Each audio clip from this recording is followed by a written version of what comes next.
अस्सलाम वालेकुम प्यारे बच्चों। आज के इस वीडियो में हम पढ़ने वाले हैं ओशन करंट्स के बारे में। ओशन करंट्स क्या होती हैं? सबसे पहली चीज़, आप सोचेंगे कि हम ओशन के पास जाएंगे तो वहाँ के पानी छूने से हमें बिजली वाला करंट लग जाएगा। ये बिल्कुल गलत है। ओशन करंट क्या होते हैं मैं आपको समझाता हूँ। प्यारे बच्चों, अभी तक हमने ओशन सर्कुलेशन में वेव्स और टाइड्स के बारे में पढ़ लिया। ओशन सर्कुलेशन में एक अहम चीज़ ओशन करंट्स हैं। प्यारे बच्चों, वेव्स में आपने पढ़ लिया कि ओशन सरफेस के ऊपर राइज एंड फॉल हो रहा है। पानी वही है लेकिन ऊपर जा रहा है और नीचे आ रहा है। ये हो गई वेव्स।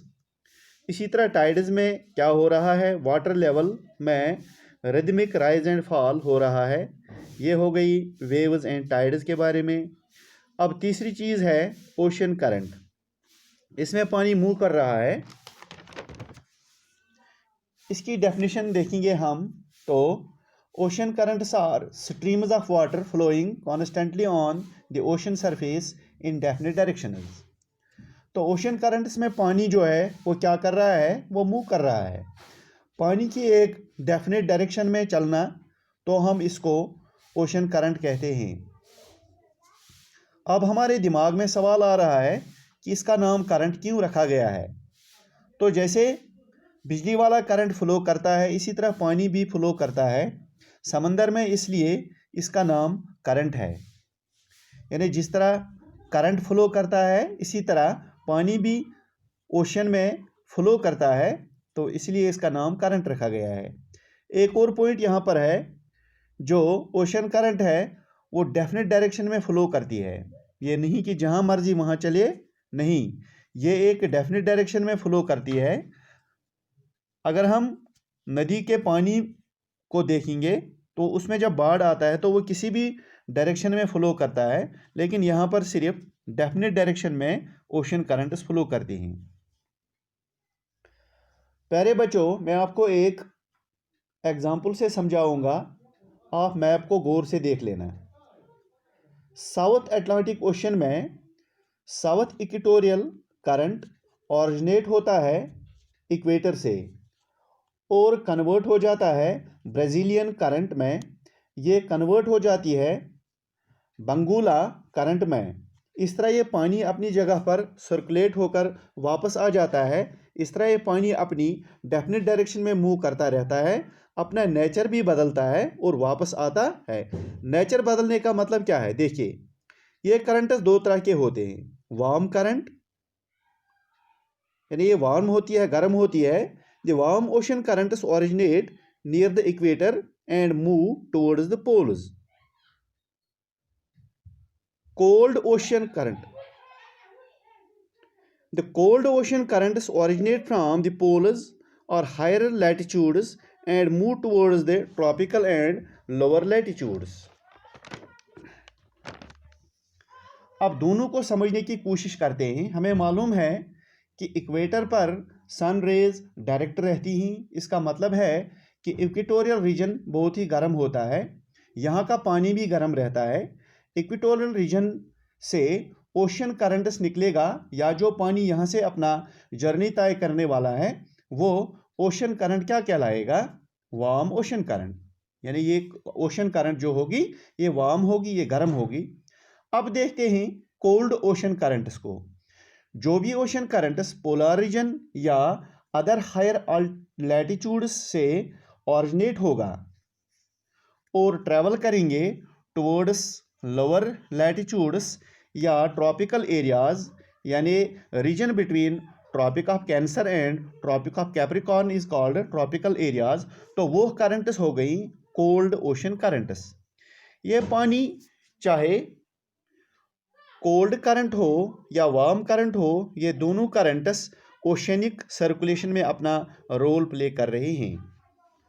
अब देखते हैं कि ये करंट्स क्यों बन जाती हैं, यानी ये करंट्स जो हैं इसके बनने का कारण क्या है, इसके बनने का क्या नतीजा है, ये किस तरह वजूद में आती है, किस तरह बन जाती है।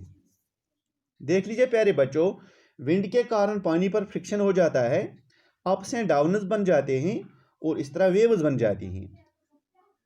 पानी पर एक किस्म का प्रेशर क्रिएट हो जाता है वही प्रेशर वेव्स के नीचे वाली लेयर जो होती है इसमें मूवमेंट कर देती है। इस तरह पानी में मूवमेंट आ जाती है। तो ये एक किस्म का कारण है, ये एक कारण है, ये एक वजह है।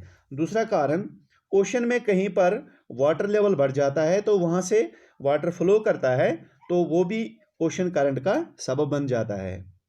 एक और कारण है विंड्स, उससे भी ओशन करंट्स बन जाते हैं, यानी जब विंड चलते हैं तो वो भी ओशन करंट्स के कारण बन जाते हैं। एक और वजह है पानी में स्लोप बन जाना, यानी स्लोप मीन्स कि पानी हायर हो जाता है, पानी की लेवल जो है वो कहीं पर ऊंची हो जाती है, कहीं पर नीची हो जाती है। देखिए कैसे बन जाती है, ये स्लोप्स कैसे बन जाती है। समंदर या ओशन के पानी में साल्ट्स होते हैं, जहाँ साल्ट ज़्यादा होते हैं वहाँ का पानी ज़्यादा डेंस हो जाता है और वो नीचे की तरफ सिंक हो जाता है, यानी जो पानी ज़्यादा डेंसर हो जाएगा वो सिंक हो जाता है, उस जगह पर एक स्लोप बन जाता है। तो ये स्लोप जो है, इस स्लोप की वजह से पानी आगे पीछे जो पानी होता है लेस डेंसर पानी, तो वो उस पानी को, उस स्लोप को कवर कर लेता है। तो इस तरह इसमें भी मूवमेंट आती है। तो ऐसे इसके अलावा और भी कारण हैं जिसकी वजह से पानी फ्लो करता रहता है। प्यारे बच्चों, वर्ल्ड वाइड कुछ ओशन करंट्स को रिकॉग्नाइज किया गया है। तो पहले हम देखेंगे जो भी करंट इक्वेटर से निकलेगा वो वार्म करंट होगा, इसको रेड में इलस्ट्रेट किया गया है। और जो भी पोलर रीजन से निकलेगा वो कोल्ड करंट होगा, इसे ब्लू में इलस्ट्रेट किया गया है। आप मैप को देख लीजिए और रिकॉग्नाइज कर लीजिए कि कौन सा करंट वार्म करंट है और कौन सा करंट कोल्ड करंट है। यह आपको इन इलस्ट्रेशन से, रेड और ब्लू इलस्ट्रेशन से बिल्कुल दिखाई देगा। ब्राज़ील के पास में जो ओशन करंट चलता है वो ब्राज़ीलियन वार्म करंट है। इसी तरह पेरू के पास में जो ओशन करंट बहता है उसे पेरू कोल्ड करंट कहते हैं। इसी तरह अफ्रीका के पास में उगलहास वार्म करंट साउथ की जानिब बहती है। एक और करंट है जिसे लैब्राडोर कोल्ड करंट कहते हैं। ये नॉर्थ अटलांटिक ओशन में चलती है, जो ओरिजिनेट होती है आर्कटिक ओशन से। गल्फ स्ट्रीम भी एक वार्म ओशन करंट है। तो नॉर्दर्न हेमिस्फीयर जो है प्यारे बच्चों, यानी ज़मीन जो है, ज़मीन के दो हिस्से ही, एक को बोलते हैं नॉर्दर्न हेमिस्फीयर, दूसरे को बोलते हैं साउदर्न हेमिस्फीयर। नॉर्दर्न हेमिस्फीयर में ज़्यादातर लैंड मास है, इसलिए यहाँ से ज़्यादा ओशन करंट्स नहीं बनती हैं। लेकिन साउदर्न हेमिस्फीयर में बहुत सारे ओशंस पाए जाते हैं, बहुत सारे ओशंस की वजह से यहाँ पर ज़्यादा ओशन करंट्स पाए जाते हैं। तो इसीलिए यहाँ पर ज़्यादा ही ओशन करंट्स मूव करते रहते हैं। प्यारे बच्चों, जहाँ पर वार्म ओशन करंट और कोल्ड ओशन करंट्स मिलते हैं वहाँ पर बेस्ट फिशिंग ग्राउंड्स डेवलप होते हैं। मिसाल के तौर पर जापान और नॉर्थ अमेरिका के पास जो कोस्ट, ईस्टर्न कोस्ट हैं, यहाँ पर कोल्ड एंड वार्म करंट्स आपस में मिल जाते हैं, इसलिए यहाँ पर बेस्ट फिशिंग ग्राउंड्स पाए जाते हैं। इसी तरह फॉकलैंड आइलैंड के पास भी बेस्ट फिशिंग ग्राउंड्स पाए जाते हैं। यहाँ ब्राज़ीलियन वार्म करंट और साउथ अटलांटिक कोल्ड करंट मिलते हैं। इसके अलावा ओशन करंट से उस एरिया का टेम्परेचर भी इन्फ्लुएंस हो जाता है जिस एरिया में ये फ्लो करती हैं। तो ये था आज का टॉपिक ओशन करंट्स के बारे में। इस तरह हमने ये चैप्टर जो था वाटर ये कंप्लीट कर लिया। तो अगला टॉपिक अगली बार लेकर हम फिर आएंगे। Thank you for watching this video.